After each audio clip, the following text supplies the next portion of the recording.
망언 종결자가 되고 싶어서 안달이 난 사람이 있습니다. 네, 정진석 의원 얘기를 네. 해보겠습니다. 9월 22일이었죠. 네. 정진석 자유한국당 의원이 좀 허무맹랑한 주장을 해서 막말 논란에 휩싸였거든요. 네, 그래서 고 노무현 전 대통령의 죽음이 부부싸움 때문이었다고 주장한 건데요. 부부싸움을 하고 그것 왜- 때문에 네, 뭐 홧김에 이제 그것 때문에 자살하셨다. 네, 말이 안 되는 얘기를 했어요. 예. 과거 우리가 노무현 대통령께서 대통령을 퇴임하신 후에도 계속적으로 당시 한나라당 홍준표를 중심으로 해서 사저에관해서 자꾸 그렇게 의혹이 있다는 그런 발언을 했었잖아요. 그때 그 최첨단 컴퓨터 발언이 그 누구였죠? 그 사퇴하세요. 이은재, 그분인가? 이은재. 네. 예, 그 너절한 사람들.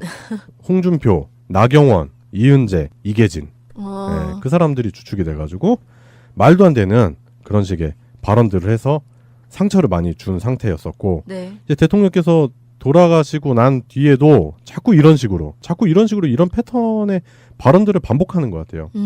지난 대선에서도 홍준표가 자꾸 문재인 대통령을 공격하기 위해서 노무현 대통령 돌아가신 일에 대해서 자꾸 이상하게 물어뜯고 막 그랬었잖아요.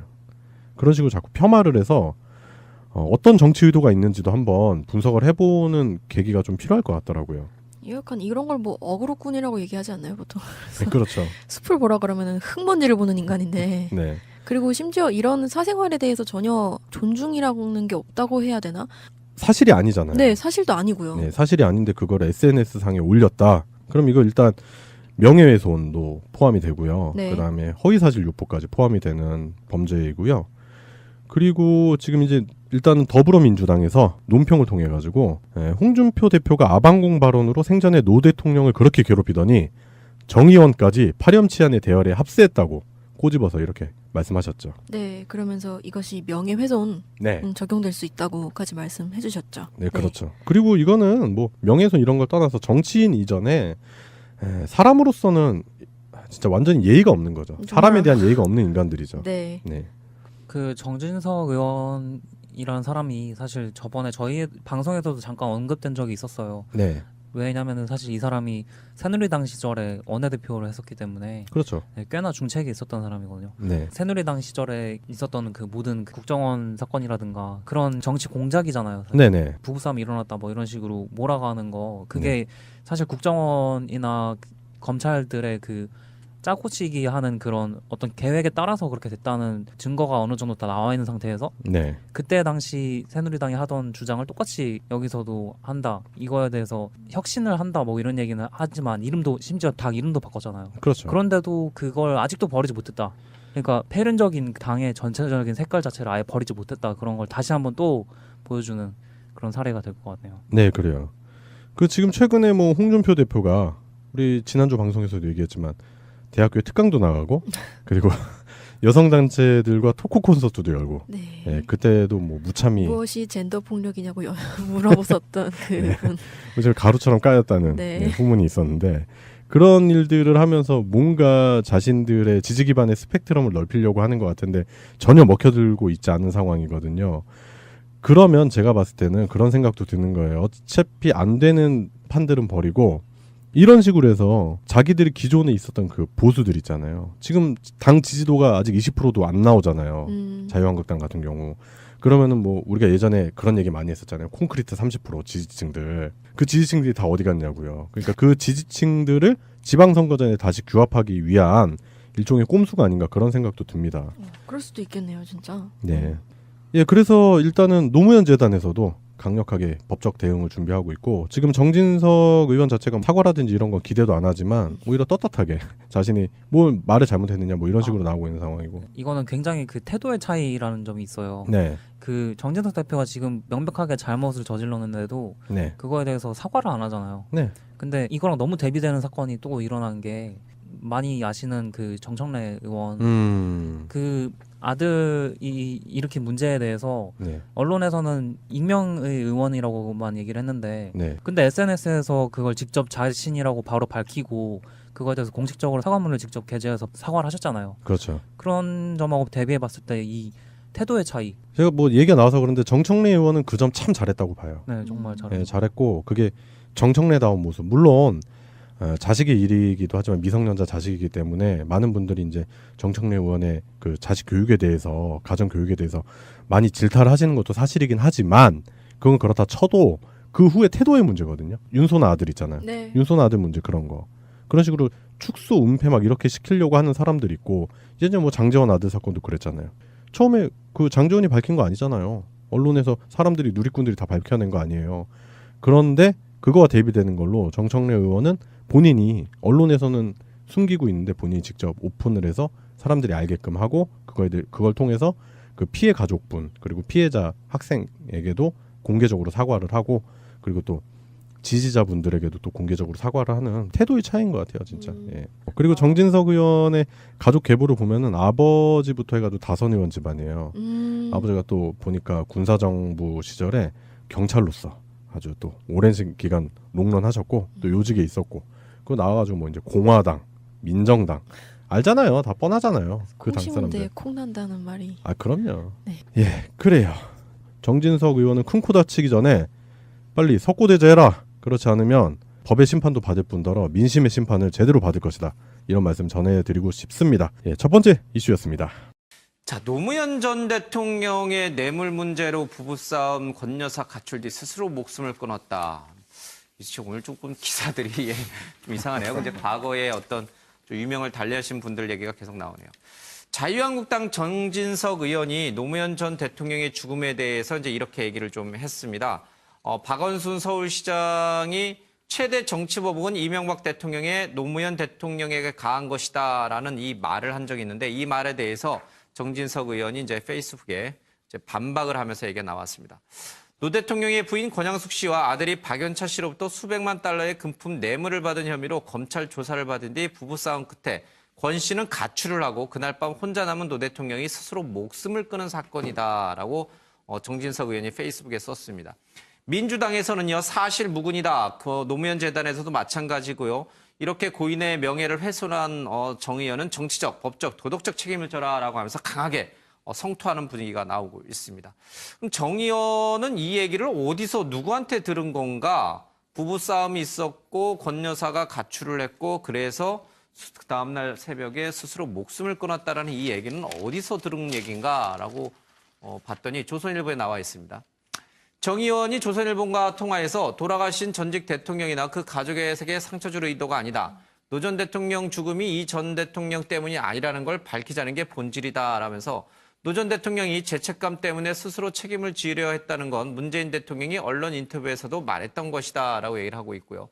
정 의원이 말한 문 대통령 언론 인터뷰란 얘기는 한겨레의 2009년 6월자 보도인데 노 전 대통령은 권 여사에게 전달된 그 돈이 그냥 빚 갚는 데 쓰인 게 아니라 아이들을 위해 미국에 집 사는 데 쓰인 것을 알고 충격이 굉장히 크셨다. 그런데도 수사를 정치적 음모로 보고 대통령을 일방적으로 비호하는 글들이 이 홈페이지에 올라오니까 그건 아니다. 책임져야 할 일이다라고 생각하고 계셨다. 그런 상황이 된 뒤에 여사님은 대통령이 있는 자리에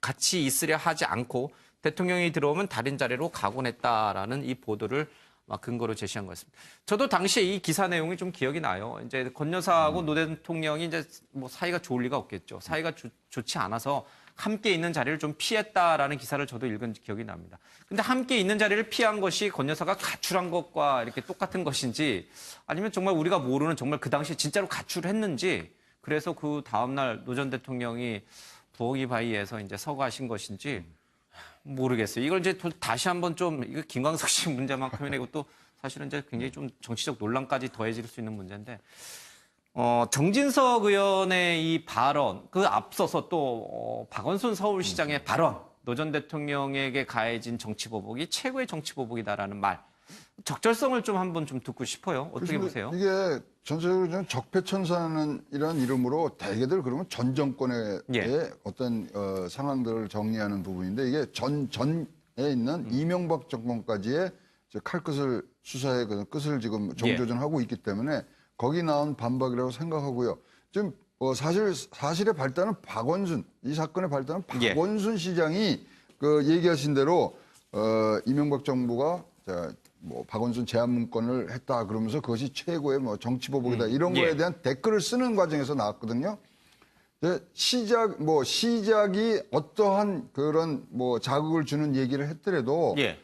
원내대표까지 하시고 지금 집권 여당을 이끌었던 한 분이 이 정도의 수위로 진짜 팩트에 근거하지 않은 얘기를 예. 하셨다는 거는 도를 넘어도 한참 넘었죠. 그리고 지금 현재 얘기하는 협치라고 하는 중요한 화두가 있지 않습니까? 지금 예. 9월 정기국회부터 시작하는데 그 안에서의 협치란 것은 조금씩 자기를 양보하는 거에서 시작하는데 지금 각을 이렇게 처음부터 세우기 시작하면은 우리가 바라는 협치와 우리가 바라는 경제성장, 우리가 바라는 국가 안보의 중심축이 국회에서 발생할 수 있는 부분 이것들에 대해서는 굉장히 타격을 줄 것이다. 예, 예. 이렇게 봅니다. 그래서 적적성 얘기를 하시면 넘어도 너무 많이 넘으실 것 예. 같습니다. 오히려 이 발언들로 인해서 앞으로 전국이 더 이제 협치와는 멀어질 수 있다. 네.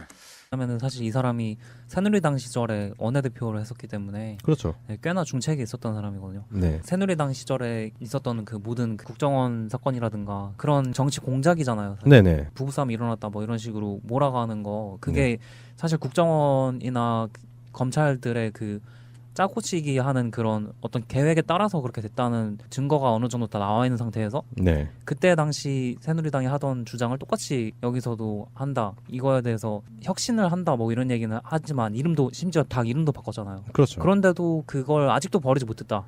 그러니까 폐륜적인 당의 전체적인 색깔 자체를 아예 버리지 못했다. 그런 걸 다시 한번 또 보여주는 그런 사례가 될 것 같네요. 네, 그래요. 그 지금 최근에 뭐 홍준표 대표가 우리 지난주 방송에서도 얘기했지만 홍준표, 나경원, 이은재, 이계진 네, 그 사람들이 주축이 돼가지고 말도 안 되는 그런 식의 발언들을 해서 상처를 많이 준 상태였었고 네. 이제 대통령께서 돌아가시고 난 뒤에도 자꾸 이런 식으로 이런 패턴의 발언들을 반복하는 것 같아요. 지난 대선에서도 홍준표가 자꾸 문재인 대통령을 공격하기 위해서 노무현 대통령 돌아가신 일에 대해서 자꾸 이상하게 물어뜯고 막 그랬었잖아요. 그런 식으로 자꾸 폄하를 해서 어떤 정치 의도가 있는지도 한번 분석을 해보는 계기가 좀 필요할 것 같더라고요. 약간 이런 걸 뭐 어그로꾼이라고 얘기하지 않나요 보통? 네, 그렇죠. 숲을 보라 그러면은 흙먼지를 보는 인간인데. 네. 그리고 심지어 이런 사생활에 대해서 전혀 존중이라는 게 없다고 해야 되나? 사실 대학교에 특강도 나가고 그리고 여성단체들과 토크 콘서트도 열고 네. 네, 그때도 뭐 무참히 무엇이 젠더 폭력이냐고 물어보셨던 그분. 저 가루처럼 까였다는 네. 네, 후문이 있었는데 그런 일들을 하면서 뭔가 자신들의 지지 기반의 스펙트럼을 넓히려고 하는 것 같은데 전혀 먹혀들고 있지 않은 상황이거든요. 그러면 제가 봤을 때는 그런 생각도 드는 거예요. 어차피 안 되는 판들은 버리고 이런 식으로 해서 자기들이 기존에 있었던 그 보수들 있잖아요. 지금 당 지지도가 아직 20%도 안 나오잖아요. 자유한국당 같은 경우. 그러면은 뭐 우리가 예전에 그런 얘기 많이 했었잖아요. 콘크리트 30% 지지층들. 그 지지층들이 다 어디 갔냐고요. 그러니까 그 지지층들을 지방선거 전에 다시 규합하기 위한 일종의 꼼수가 아닌가 그런 생각들이 아니잖아요. 네, 사실도 아니고요. 네, 사실이 아닌데 그걸 SNS 상에 올렸다. 그럼 이거 일단 명예훼손도 포함이 되고요. 네. 그다음에 허위사실 유포까지 포함이 되는 범죄이고요. 그리고 지금 이제 일단은 더불어민주당에서 논평을 통해 가지고 홍준표 대표가 아방공 발언으로 생전에 노 대통령을 그렇게 괴롭히더니 정의원까지 파렴치한의 대열에 합세했다고 꼬집어서 이렇게 말씀하셨죠. 네, 그러면서 이것이 명예훼손 네. 적용될 수 있다고까지 말씀해 주셨죠. 네, 그렇죠. 그리고 이거는 뭐 명예훼손 이런 걸 떠나서 정치인 이전에 사람으로서는 진짜 완전히 예의가 없는 거죠. 사람에 대한 예의가 없는 인간들이죠. 네. 네. 그 정진석 의원이라는 사람이 사실 저번에 저희 방송에서도 잠깐 언급된 적이 있었어요. 네. 왜냐 망언 종결자가 되고 싶어서 안달이 난 사람이 있습니다. 네, 정진석 의원 얘기를 네. 해보겠습니다. 9월 22일이었죠. 네. 정진석 자유한국당 의원이 좀 허무맹랑한 주장을 해서 막말 논란에 휩싸였거든요. 네. 그래서 고 노무현 전 대통령의 죽음이 부부싸움 때문이었다고 주장한 건데요. 부부싸움을 하고 그것 때문에 네, 뭐 홧김에 이제 그것 때문에 자살하셨다. 네, 말이 안 되는 얘기를 했어요. 예. 과거 우리가 노무현 대통령께서 대통령을 퇴임하신 후에도 계속적으로 당시 한나라당 홍준표를 중심으로 해서 사저에 관해서 자꾸 그렇게 의혹이 있다는 그런 발언을 했었잖아요. 그때 그 최첨단 컴퓨터 발언이 그 누구였죠? 그 사퇴하세요. 이은재, 네, 이은재. 네. 예. 그 너절한 사람들.